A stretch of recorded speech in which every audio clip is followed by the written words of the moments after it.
All right, we're back here on Wooden Sticks, just on the heels of what was a spectacular Olympic run for both the men and the women's hockey teams as they bring home gold. And last week we got Pat Micheletti, who's one of the all-time great Golden Gophers on the men's side. Today we segue to the women's side. She just stamped herself as the all-time leading goal scorer in the history of Golden Gopher hockey. And oh, by the way, she just won a gold medal and played terrifically for the red, white, and blue. She is Abbey Murphy, and she will be front and center today on the show. Looking forward to the conversation. Jess Christopherson, now she's Jess Scott. She's married now. But back in the day when she was Jess Christopherson, she played at Coon Rapids, ended up playing for us at St. Thomas. She was a really good hockey player. Her college career was cut short by concussions, but she was a pure goal scorer, power play type of player, power forward. Was her style, and she now is a part of the Golden Gopher women's hockey staff, and so she helped me facilitate this connection, and I jumped at the chance. A big fan of Abbey Murphy's. Got to watch her up close 2 years ago on Hockey Day out in Shakopee, watching her ice level, the speed, the skill, the feistiness that she plays with. I mean, she's just an unbelievably gifted hockey player, and I love how much passion she brings to the game. So we're going to have her on today. We're going to talk all about that big gold medal run for the ladies.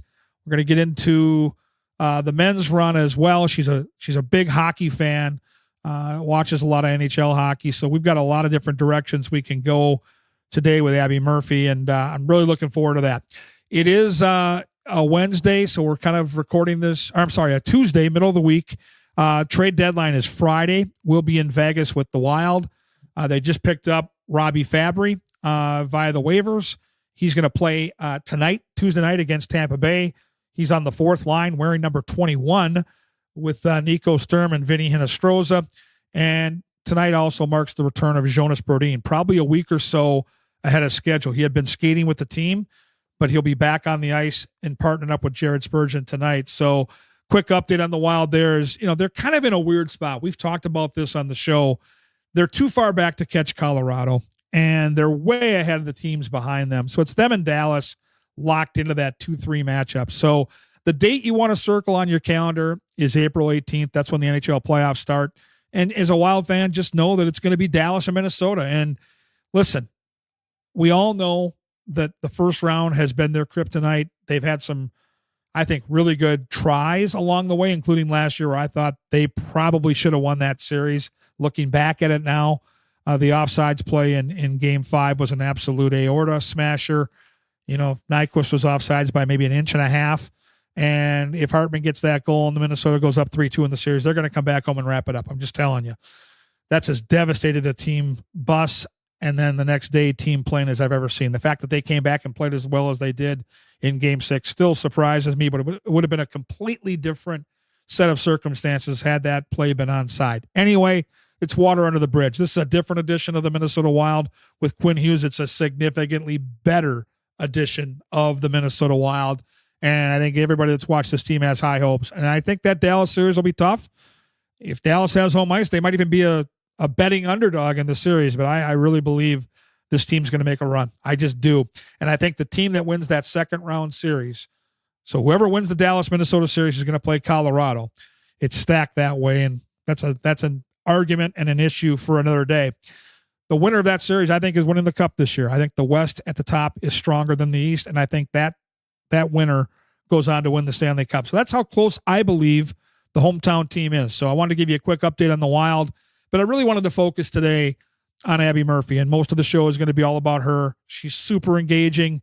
For somebody with her star power, she's pretty accessible. She's done a lot of different, podcasts and shows since she got back. And she, 5 years at the U of M, she's developed into one of the all-time greats that's ever worn the maroon and gold. So it's pretty special that we have this kid in our market, and we're going to get to watch her play for a long time, not just Olympics, but with the PWHL and with the Frost doing so well in town, she's going to be a huge star in that league too. So I can't wait to ask her about, those dreams. I'm sure they're starting to take effect here, as even though she's still got big games to play for the Gophers, starting with Ohio State here on Thursday in the WCHA playoff format tournament. You got the NCAA after that. But in the back of her mind, I'm certain that pro hockey, especially at the level of the P-Dub, which is doing so well, has got to be something she's thought about.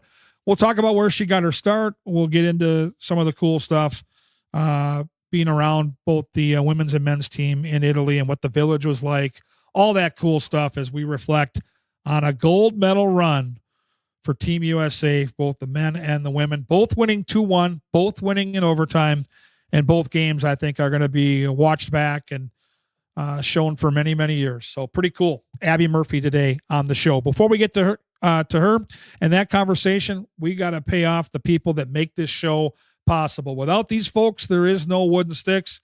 And I'm going to start right at the top of that list. My dear friend, John Schweitz and Minnesota Masonic Charities.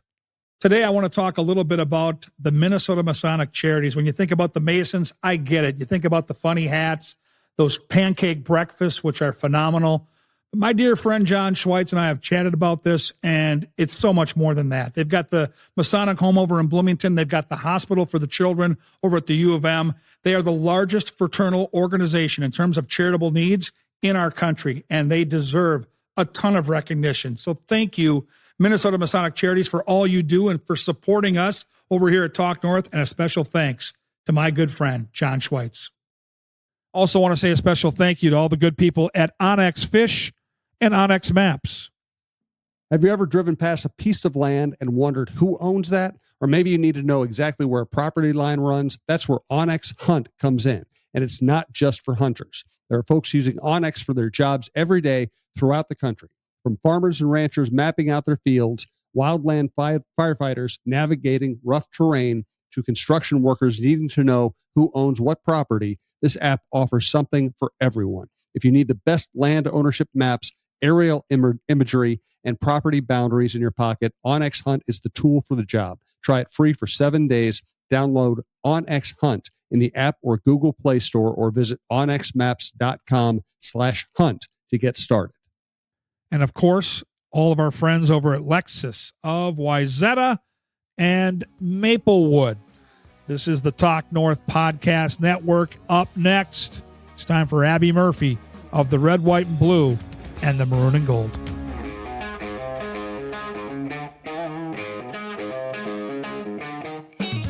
All right, hockey fans, we are back here on Wooden Sticks, as always, recording today from the Aquarius Home Services Studio. We've got a gold medal winner, and we've got the all-time leading goal scorer in the history of the University of Minnesota women's hockey.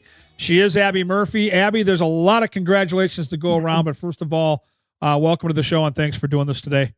Thank you for having me, Gord. Pleasure to be on here. Can't wait to talk to you more about the past couple of weeks here. Well, let's just start with the most recent accolade, because I watched some highlights back this morning. If you're going to score a record-breaking goal at a program like the U of M, it better be a good one. And I got to tell you, that was a good one. That was a slap drive from about the right dot, upper corner. Take me through the play, and then obviously the excitement level of being the all-time scoring leader for the Gophs.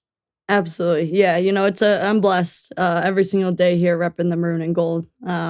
Enjoy every little opportunity I get here. Obviously, it's been a blast the past couple of years being here, but that accolade kind of goes to all my teammates that I previously played here with in the past. So really cool.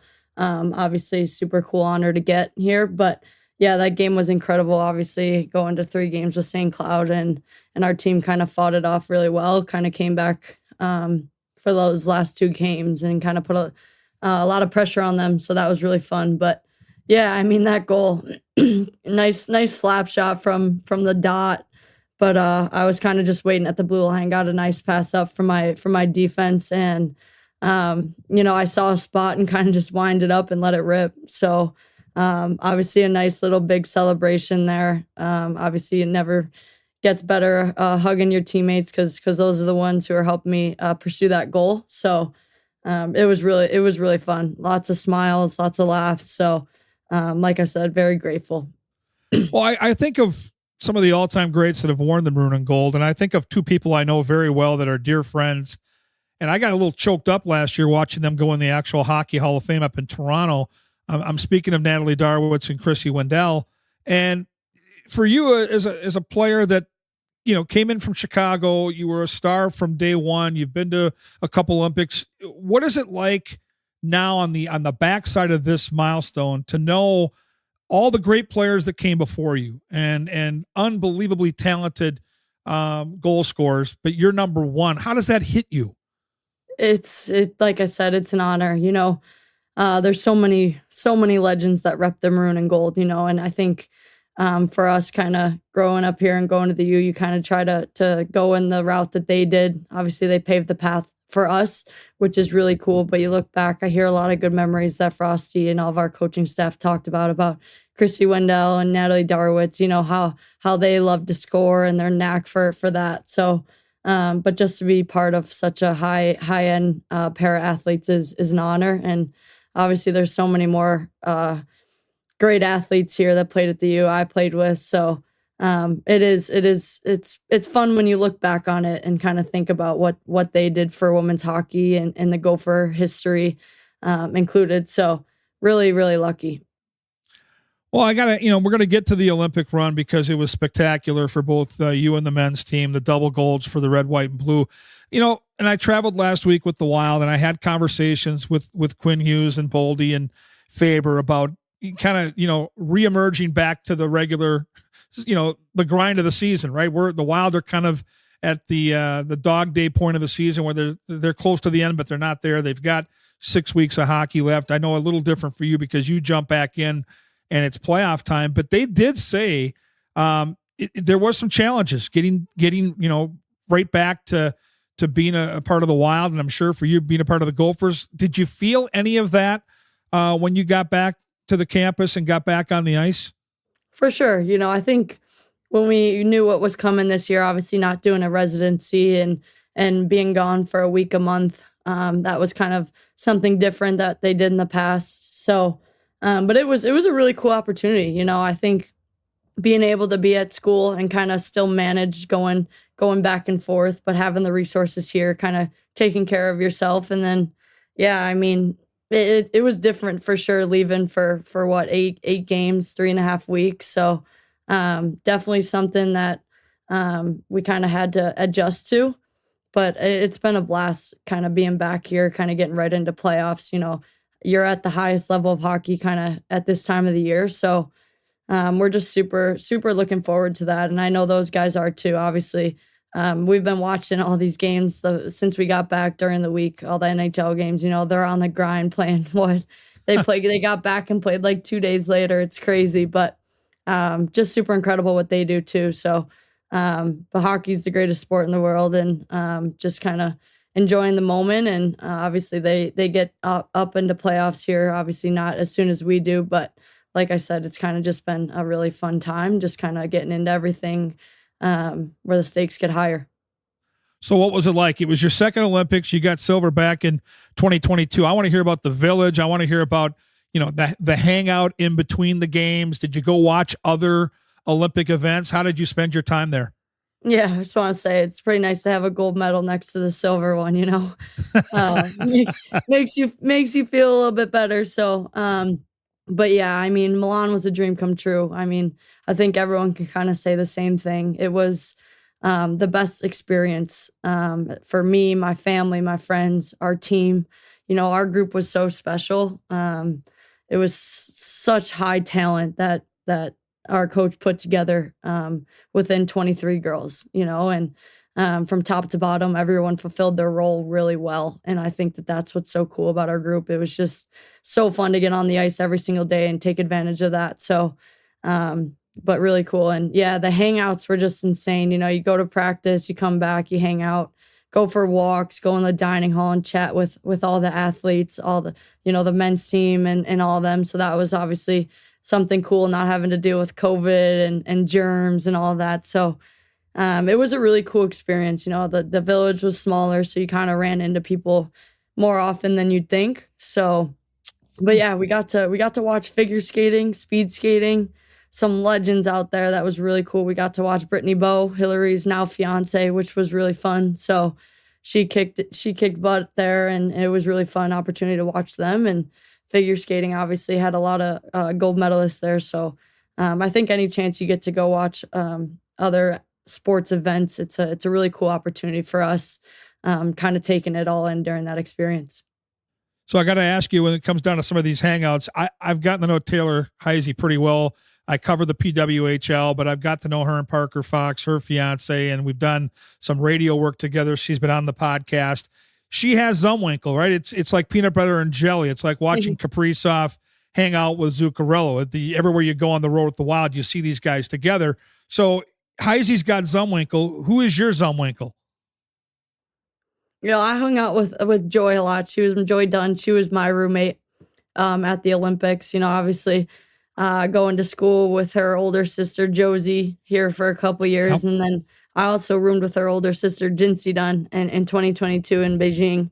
So got another Dunn for a roommate, and that was just a really fun time. Lots of laughs, lots of good times. I obviously think we were side by side together for most of the trip. So, but yeah, I mean, you got to have a buddy. Obviously our team was really good at kind of hanging out a lot. Whether that was in the med room, dining hall, playing games on the bus. Like I said, our group was just so tight that it was really fun. I can't imagine the excitement level when you get to the games. And I looked at you, and again, I was watching with an eye for the players that I connect with, and you're one of those players I watched specifically. I was lucky enough to watch you play outdoors on Hockey Day, Minnesota, a couple winters ago, and I was blown away by your talent. Got a chance to interview you. It was just one of those days where I'm like, this is a player I want to follow. Same thing with Heisey and Zumwinkle. So you had the chance to play in 2022, and I just watched your game here in 2026, day by day during these Olympics, and you stood out, and you were arguably for most of this tournament the best player wearing red, white, and blue in my eyes. And you mentioned Hillary, her 5th Olympics. You got superstars all over that roster. How much more comfortable were you, Abby, this time around because of the experience you had 4 years ago? For sure. Yeah. Thank you for that, by the way. But, a lot. It was a big difference, in Beijing, obviously, getting a first Olympics under my belt, very unexperienced a little bit, I'd say. Didn't play a lot. I had a different role there, and I loved it. I enjoyed every single minute in Beijing, but I think when you look at Italy and the roles, it was very different. I kind of just tried to be a difference maker, and I know that every single player on our team tried to do that too, and they did. So, I mean, you're playing with the best players in the world, I mean, it makes it a whole lot easier to be successful and make plays and be creative in those kinds of scenarios. But playing with players like Heisey, Bilka, Hillary, Karp, I can name list after list, Keller, but it just makes hockey a whole lot more fun. And like I said, it allows us to be creative, and I think that's the big thing. But I mean, you found that our team was so successful throughout the entire Olympics, which I think was just insane. I mean, our goaltenders let in 2 goals the whole tournament. Like I said, you play in front of that. It's just like you're having fun, you're doing your thing, and you're scoring a lot of goals. And our team was just having fun with that, and playing with that group. Like I said, it was an honor, and every single player was fun to play with, no matter who you did. Well, I don't have a lot of advantages being old, but when you're old like I am, I've lived through all these Olympics going back to 1998. I coached at St. Thomas with the women's program from that year, 98 through 2007. So I was entrenched in the women's college hockey game. I knew leading into these Olympics that you guys deserve to be favored. And I watched a lot of the competition leading up to it, the rivalry series with Canada. You guys had pretty much controlled every game. I watched the prelims, and you guys dominated that game. But I'm an old coach, and I know how these things work, and I know the experience that Canada has, and I know they didn't have Marie-Philippe Poulin, their captain and kind of the heart and soul player on that roster. And I know how good Debienne is because I cover her in the P-Dub. And so going into that gold medal game, being a guy that loves Team USA, I was super nervous. And I knew that Canada was going to play a much better game. I'm sure you guys did as well. As that game is evolving, Abby, and it's clear that Canada has brought a different level of hockey, and it's a 1-0 game in the third period. What are the conversations like on the bench with you and your teammates? Yeah, first off, I mean, Canada's an incredible team. You know, they have a lot of talent too. Marie-Philippe Poulin, one of the greatest to play the Mhm. game. It's fun, you know, having the competitive nature like that. USA versus Canada is the best rivalry in the world, you know, and you know, during the round robin games, yeah, we kind of tore it up and stuff like that, but we knew we were going to get a different game in that gold medal final one. So but yeah, being down the entire game 1-0, obviously.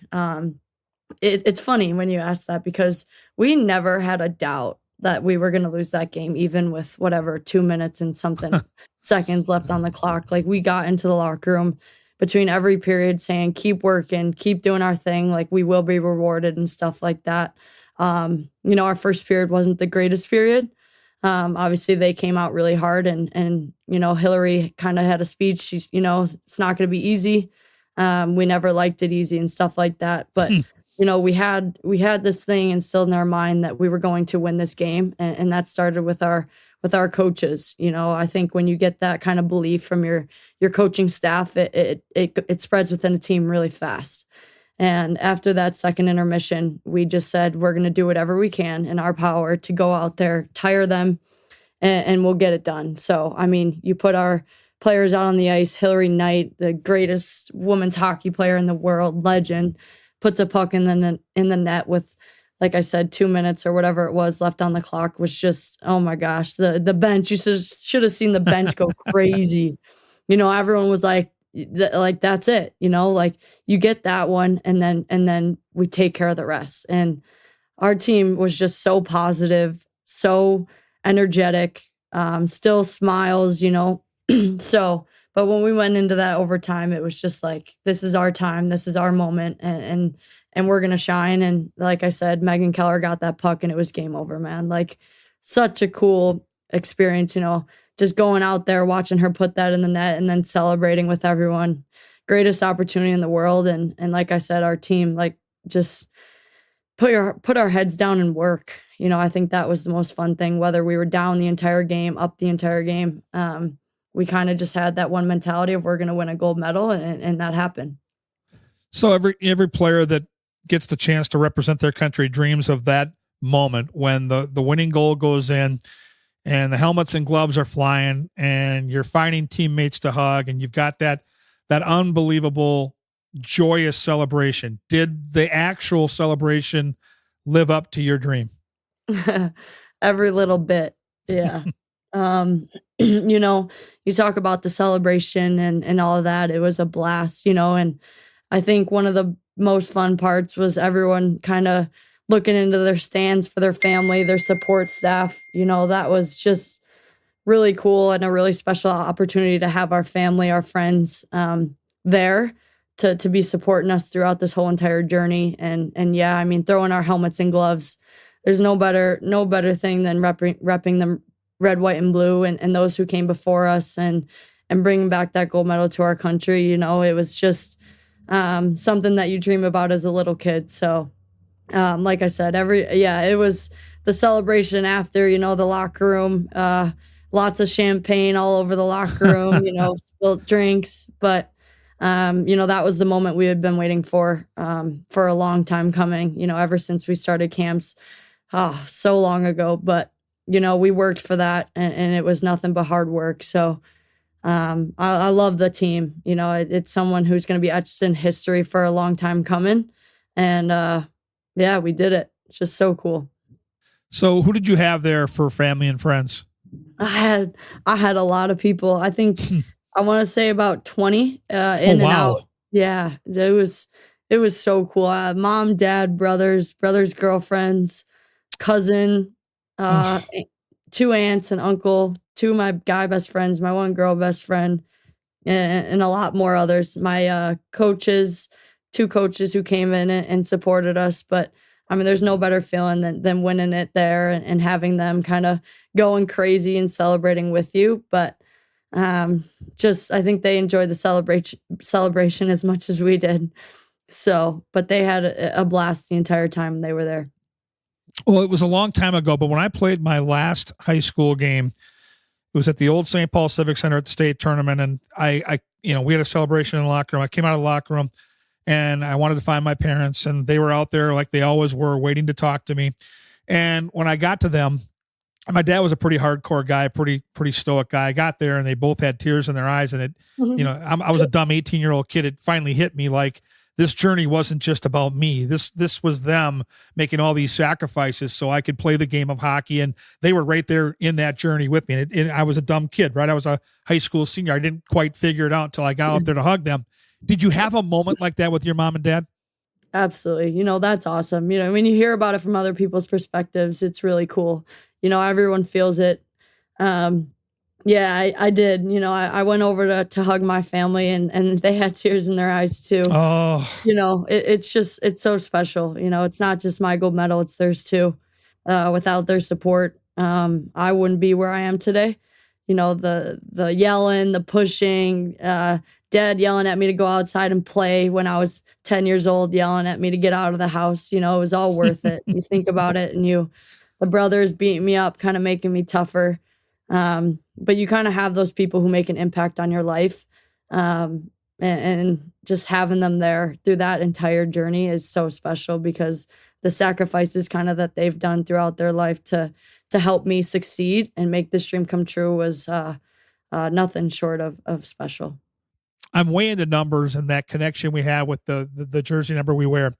Why 37 with Team USA? I got to ask. I love that.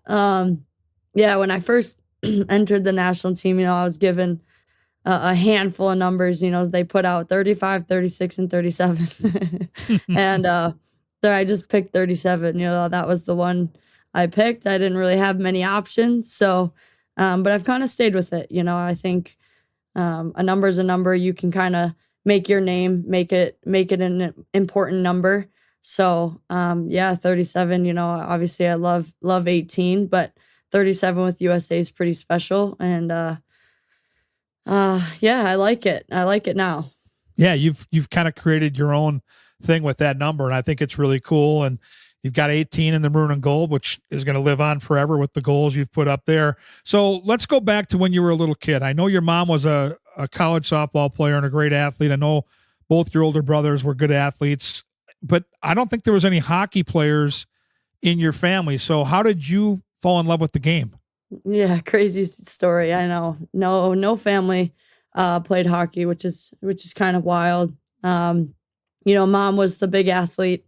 Between her and dad, everyone tells me I get my athleticism from my mom. They kind of give my dad a lot of crap for that, but my dad was a Marine, for a long time ago, and I definitely get the toughness from him. So sure, really special. And then my brothers were obviously two big sports guys. Pat played college football at at Carthage College in Kenosha, Wisconsin. And then my middle brother, Dom, wrestled in St. Cloud.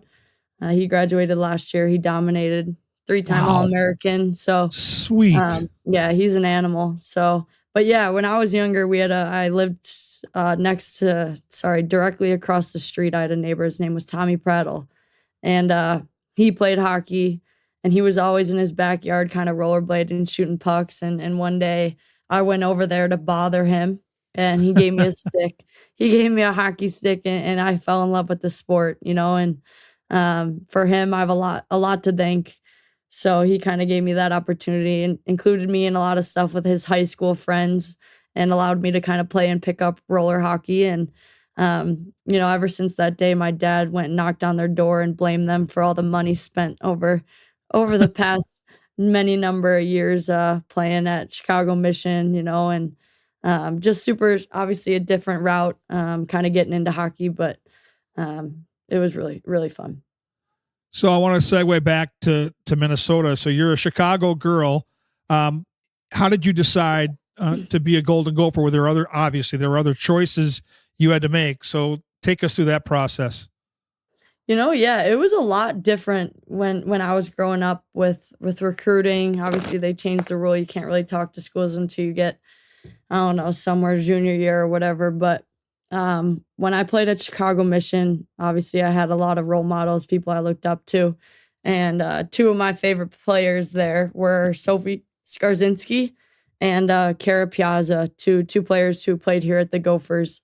But when I was at Mission, I always kind of copied them. I would watch what they do on the ice, off the ice, and they would kind of guide me in the right direction as a younger athlete. Just kind of getting into AAA hockey. So they helped me a lot, kind of taught me a lot of life lessons. And, when I found out they were at the U, I kind of just always wanted to go to the U. I was quite too young to even get started with recruiting. But when I did get to the age, I think I was 12 or 13 when they started being able to talk to us, which is crazy when you think about it now. Yeah, no doubt. Yeah. So I didn't talk to many other schools. Minnesota was my dream school. And, Princeton, I think was one of the first schools to call my dad. And my dad picked up the phone and he was like, hey.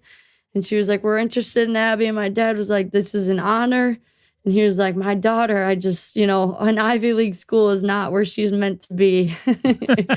So, he was right. And like I said, I obviously got a call from the Gophers from Brad Frost and took a visit as soon as I could. And before the visit even ended, I was like, I want to go here. Like, I want to commit. And he's like, we're not even there yet. Like, you got to wait till tomorrow.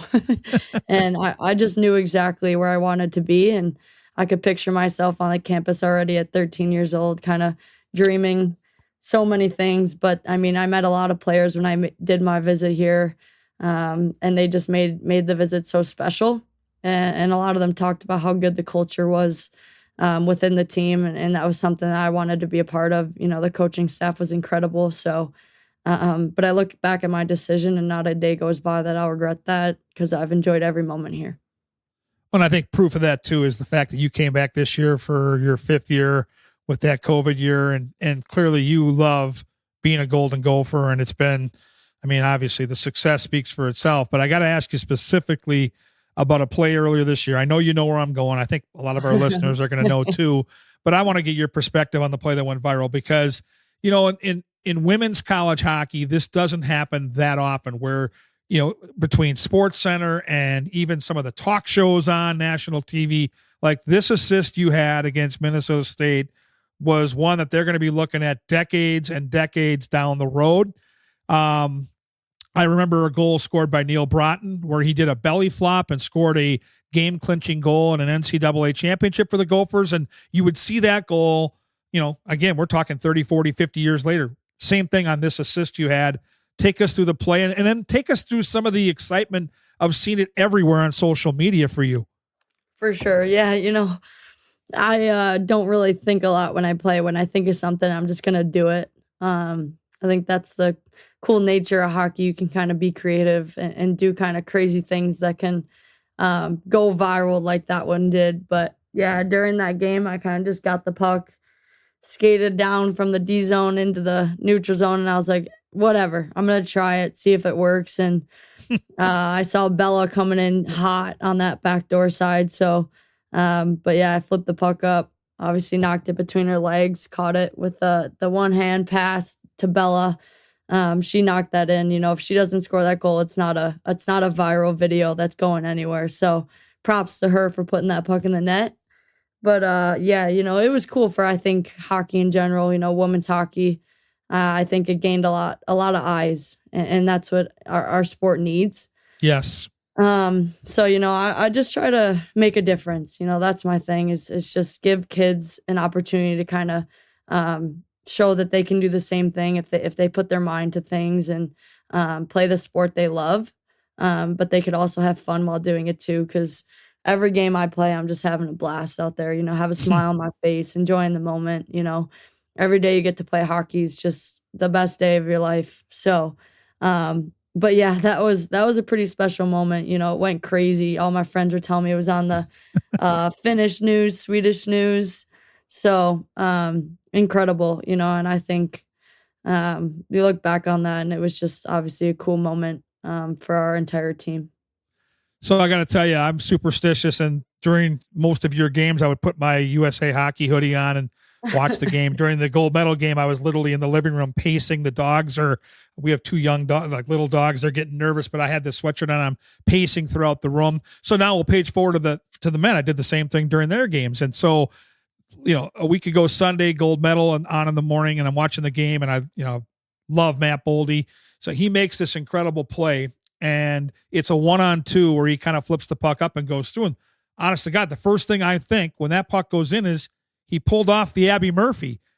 Were you watching, and have you told Matt Boldy that he stole your move? Matt Boldy's such a talented player. I watch a lot of the Wild games here. The things that he can do when he's got the puck on his stick is just extraordinary. He's just a great player, defensively, offensively. But we were actually at that gold medal game, which was really fun. Got to see that in person. Our team went absolutely nuts in the stands, and we were like, holy crap, like he just pulled that off.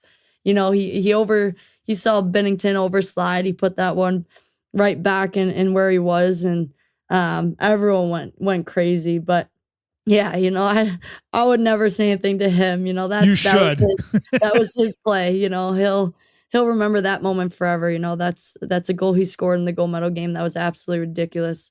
Going through two of the some of the best players in the world, and putting that puck in the net was really fun. But being in the stands and being able to watch them succeed was such a cool opportunity for sure. Yeah, and that's the thing. I think that, unfortunately in Abbey, we live in a world where, because social media is so prevalent, that in politics right now are just such a big part of our lives, people are trying to put this big divider between the men's team and the women's team. And I know, because I talk to these guys on a regular basis. I talk to these guys before they even went over to the Olympics, how tight you guys are. And so it bummed me out, and it's just so cool that you guys were at that game.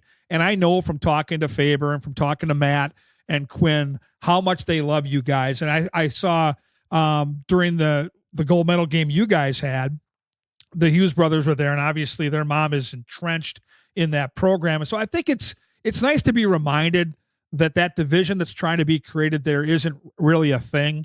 And I think all you guys have shown so much class, leaving the Olympics and coming back and doing all the different media that you've been, allowed to do. And really, it's been great to watch.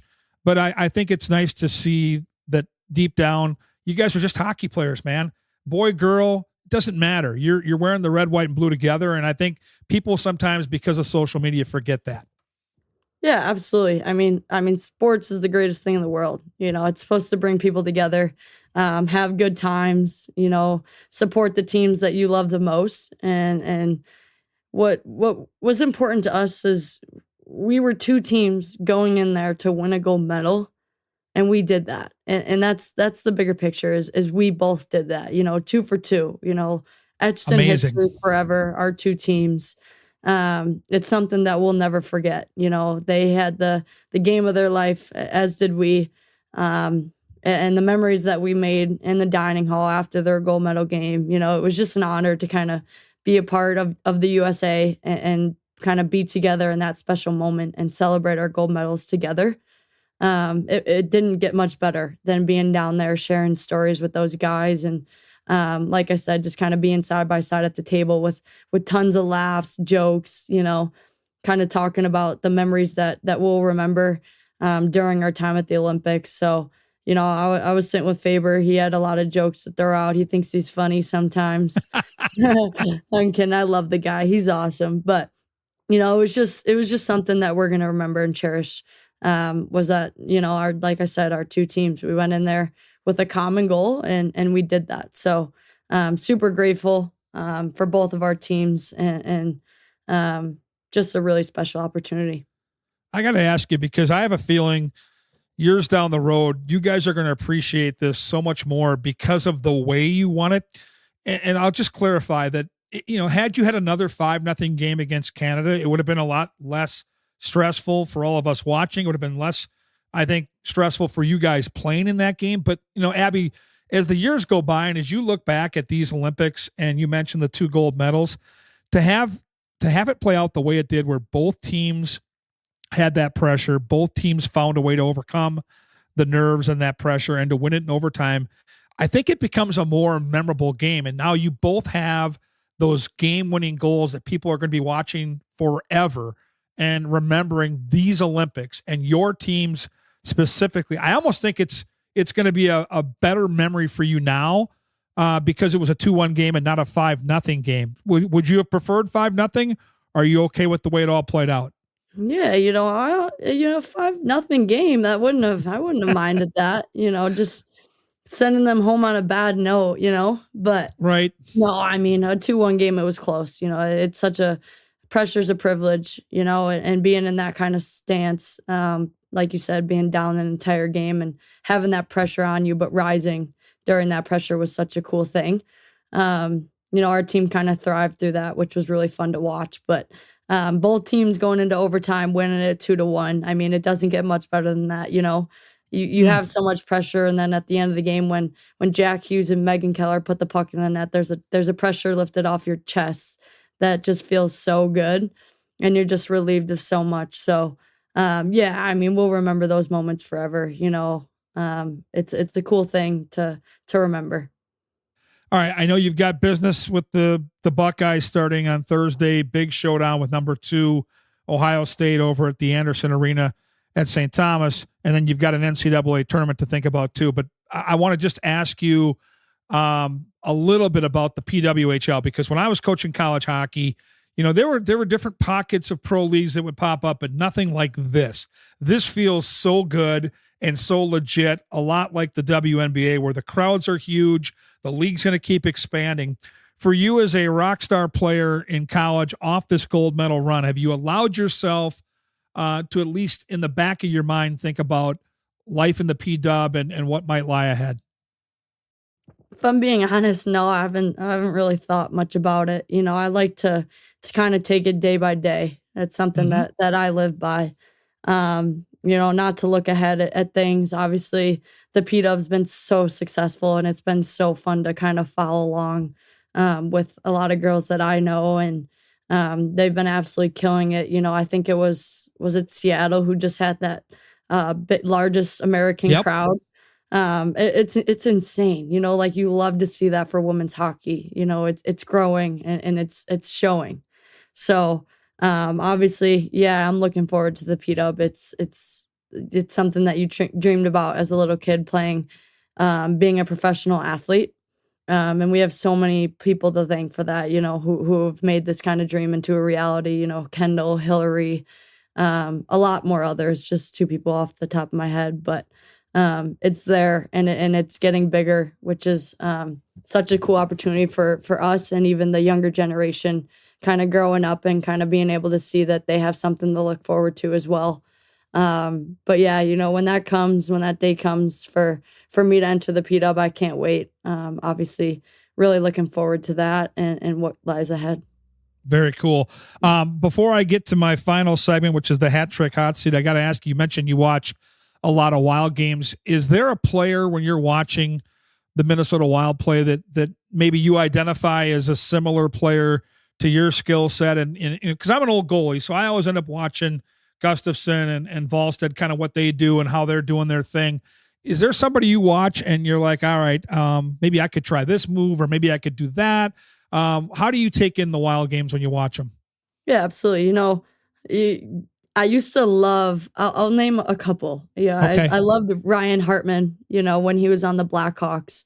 Of course. He was someone who I loved to watch. He had that kind of feisty play when he was on the ice, but he was also a very skilled player who could also score. So, but I still love to obviously watch him. But, someone who I think is Matt Boldy, like we talked about him before, but he's such a talented player with so much skill. He's smart. He makes plays that you're like, oh, he no way he gets, and then he'll get it. He'll figure it out. He finds a way to get it done. And obviously he's been super successful with the Wild. He makes a difference on that team. So I love following along with him. And obviously now having Quinn Hughes out there, I know he's a D, but just the way he moves, his agility on the ice is nuts. It's unmatched, but Yeah, I love watching the Wild, but I'm not a Wild fan. I'm still a Blackhawks fan. Don't worry. I knew it. Yeah, you got Connor Bedard.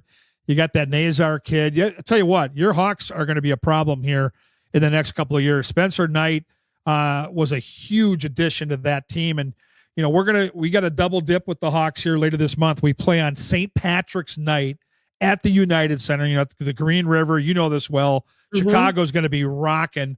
And then they come back here and play on the 19th. So I go back to my days, way before your time, Abby, but the North Stars and the Blackhawks were like one of the most bitter rival in the league. And now we've got this thing developing as the Wild start to cultivate a really good team. And I think the Hawks are going to be back. I really do. They're close right now, knocking on that playoff, kind of that perimeter, but they're young and they're clearly going in the right direction. So it pains me to say this, but your team is going to be back sooner rather than later.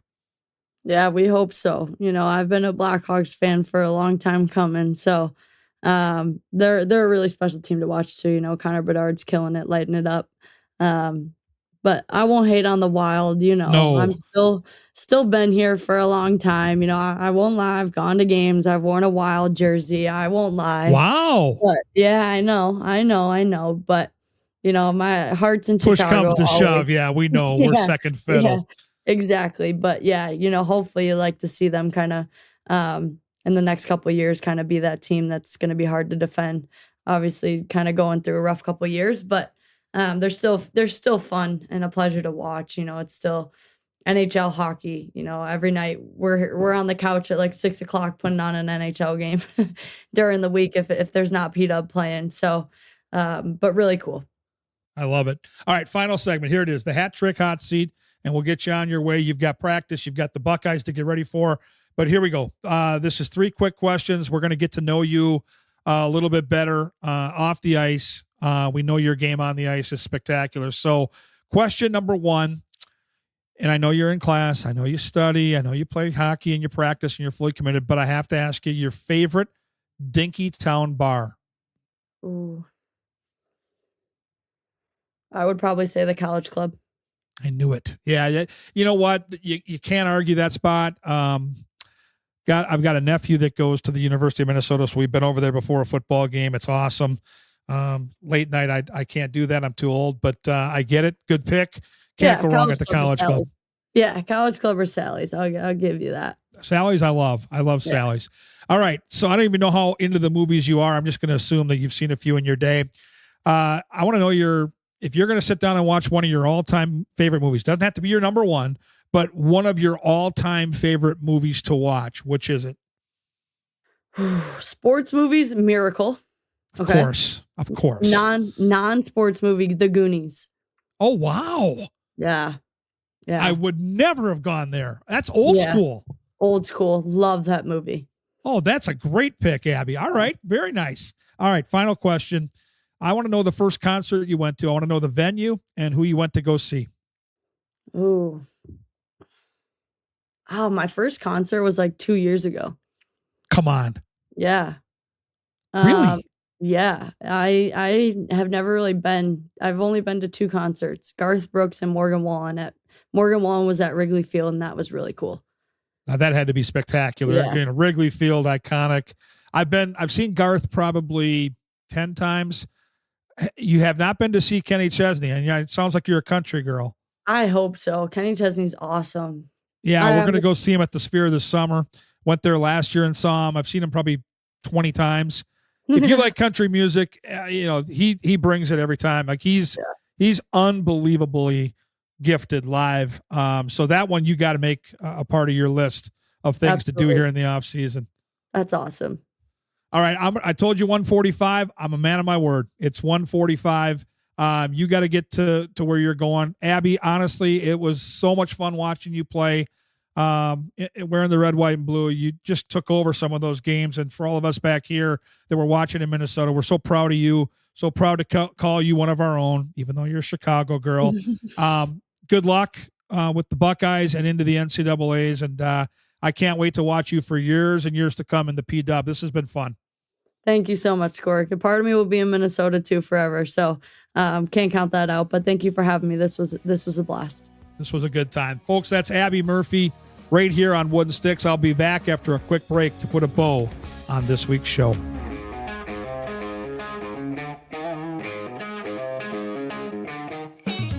Oh, that was awesome. And really, really enjoyed every minute of that conversation. Just as I expected, just such an engaging human being, and so many fun memories to hear her share with us. What a run. And, just looking at her and her accomplishments, the impact that she made on this Olympic team, the longevity that she's provided in success at the U of M with the record-breaking goal, now 140 plus and counting. And who knows, before she's done, it might be 150 plus. You think about the players that have played at the U of M, and I mentioned two of them with Darwitz and Wendell, but there's been a lot more than that. Superstar players. I go back to the Rhonda Curtin and her era. There was just so many gifted players that have played there, and to think that she's the all-time leading goal scorer, pretty remarkable stuff. And I just think, she's 23 years old. She's got the world in front of her. And, how do you not pull for Abbey Murphy? What a great kid. So excellent stuff today. Really appreciate her taking time out of her busy schedule to share part of her journey with us. Talked about the Wild, big game tonight against Tampa Bay, nationally televised, so I'll get to watch it at home on the couch with Fenway and Brooks. Looking forward to that. And then we get back on the road as the Wild head out to tough road trip. Vegas on Friday, Colorado on Sunday. In the meantime, I'm going to work a little state tournament on Channel 45. I'll be a part of the coverage for the Wednesday broadcast, all 4 games. I'm looking forward to that. By the time you're getting to this podcast, it might be the weekend. But if you're a hockey fan in this market, is there a better time of year? We just had the girls tournament. We've got to watch both the men and the women bring home gold. Now we've got to the place of section finals last week and all that drama on the boys' side. Now it's the boys' state high school hockey tournament, which has always been a fixture in this town. College hockey playoffs are going, men and women battling for position in the NCAA tournament. That's on the horizon. Wild in the playoff push. It's just, if you're a hockey fan in this market right now, it honestly is the most wonderful time of the year. It cannot get any better. So soak it all up, enjoy it all, and always appreciate you listening here on the Talk North Podcast Network. As we always talk about at the end of the show, I would love your feedback, any suggestions you might have for a guest. Ping me on X, which is formerly called Twitter, at Gorgomatic21 is my handle, at Gorgomatic21. For any requests you may have, one more thank you to Abbey Murphy and Jess Christopherson, of course, Jeff Scott now, for making that happen. As always, my producer, Alex Haugen, making this thing sing. I'm Kevin Gorg. This is Wooden Sticks. We'll catch you next week.